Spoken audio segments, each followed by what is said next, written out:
Matteo was going through questions, and the first one was about games, which games you can load on it.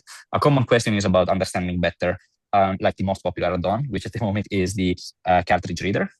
So with emulation in general, like retro gaming, you can legally play backups of your own games or freeware games, homebrew games, and so on.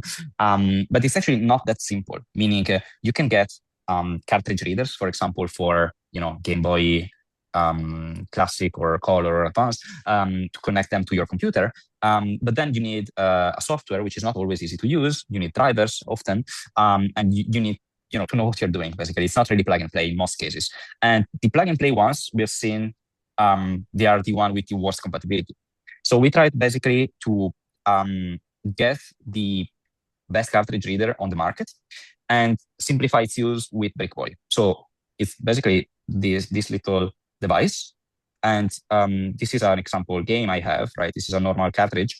You can just plug it in like this, and then you use a USB cable that goes from the reader to the BrickBoy cartridge, basically.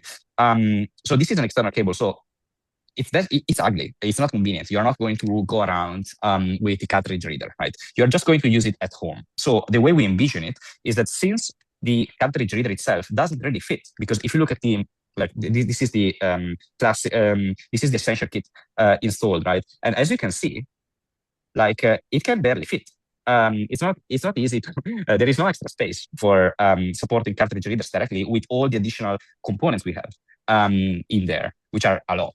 So how do we make it fit? Well, externally, like this. However, since we did quite a lot of work on the orchestration software, the way it operates is that you don't need to keep it connected. You just basically plug it in with a cable, you connect it the first time you want to play a given cartridge you own, and the system reads the cartridge, copies the game, it caches it basically locally on the SD card included in BrickBoy, and then you can unplug it. So you don't need to keep it connected. So it's like a tool which is extremely convenient, extremely simple to use for loading cartridges, but it doesn't need to stay connected afterwards. So once if it is connected with a game and you turn on BrickBoy, it starts playing normally. So you don't see any of this.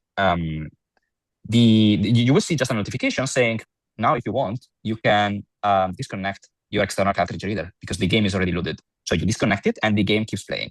The next time you turn the device off and on, it stays cached. So it is already there. And there is basically no additional need to connect it again. You may want to do it regardless. For example, if you want to clean up some space and you want to import the game again, or maybe because you want to import or export your savings, right? But that's basically it. So it's an extremely simple tool to use, and we made it much simpler than what's on the market. But you don't have the extra bulk of the cartridge reader and all this kind of stuff when you don't need. After all, we are 2025, so you don't really need to keep the cartridge in. So you can have the convenience of modern electronics, but to give you that feeling of the console we all loved decades ago. So that was our aim while designing this. And additionally, I want to stress that the cartridge reader is not something we were planning to do. It's something that we actually worked on. We started working on it after a week, approximately, from when the campaign started, because there were so many comments of people asking for it. So this is why we are doing some changes to basically simplify the way you can connect it and make sure the USB port you need is available and so on.